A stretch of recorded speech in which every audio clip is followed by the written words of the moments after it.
Olá, galerinha do nono ano das escolas de São Roque. Sejam todos bem-vindos a mais uma aula de ciências. E se vocês estão assistindo este vídeo, quer dizer que a pandemia do coronavírus ainda não acabou. Mas não se preocupem, porque eu, a professora Deise e a professora Marcele, juntamos os nossos poderes e formamos a dupla mais legal de todos os tempos. Nós somos as duas professoras demais e juntas vamos te ensinar a entender a tabela periódica. Mas antes disso, vamos recapitular? Vamos lá. Vocês viram em aulas anteriores que nosso mundão e tudo que existe nele é feito de matéria.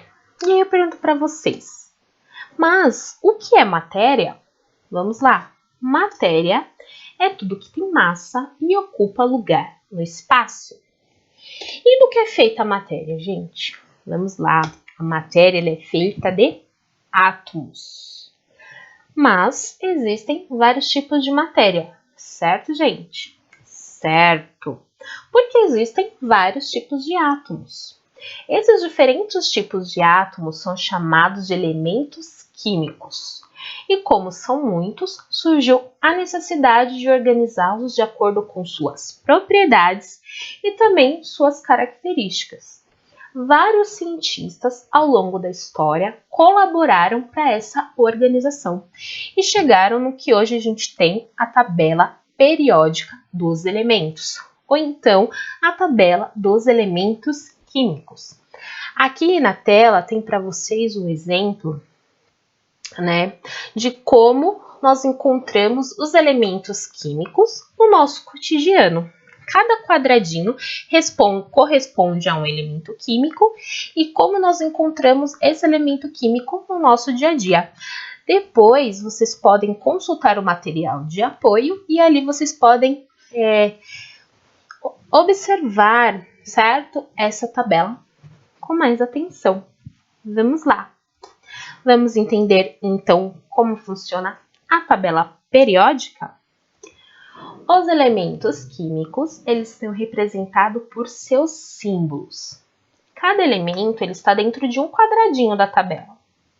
No quadradinho, além do símbolo do elemento, estão também o seu nome, o número atômico, massa atômica e a distribuição dos elétrons nas camadas eletrônicas.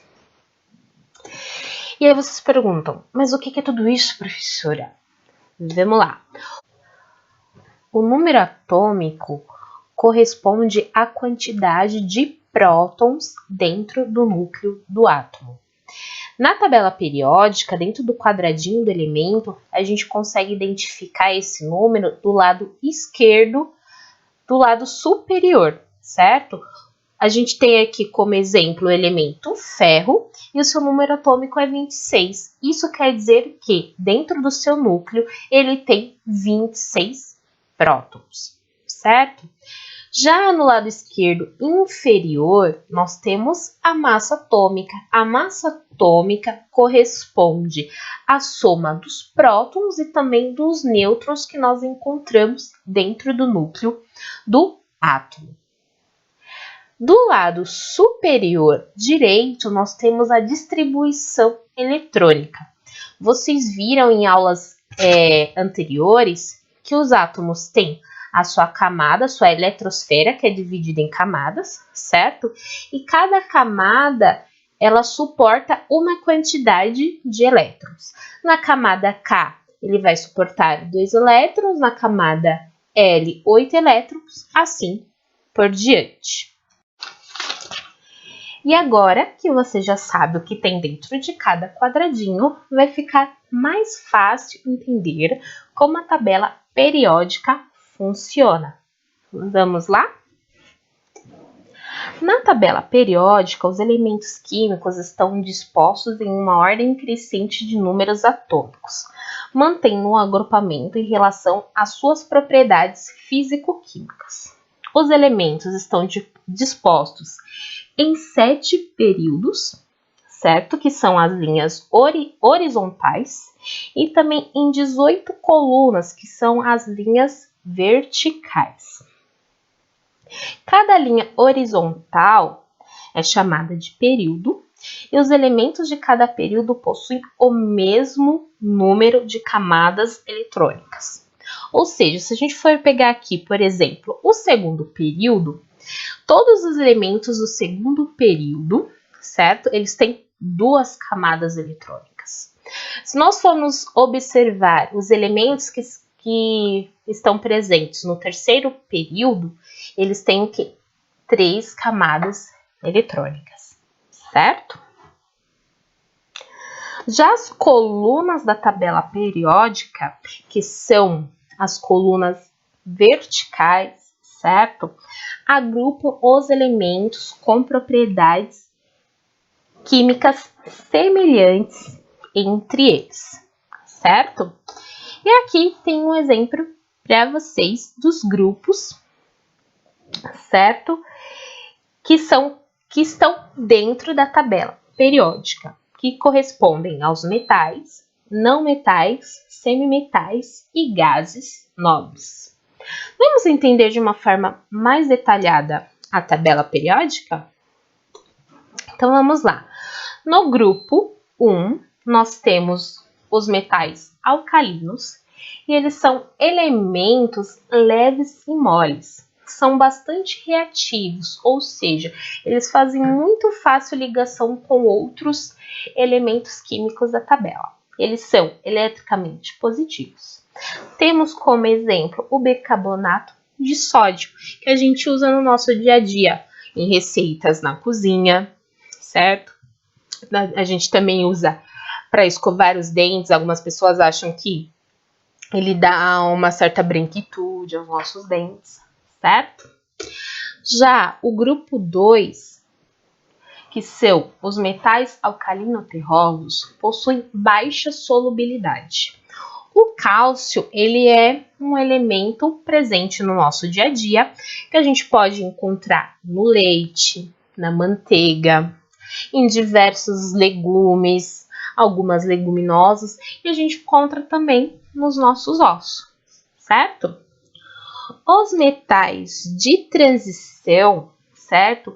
Corresponde aos grupos de 3 a 12. Os elementos que a gente encontra nesses grupos, eles são duros e possuem um alto ponto de ebulição e fusão. Eles são bons condutores de calor e eletricidade e eles também são bons para fazerem ligas metálicas.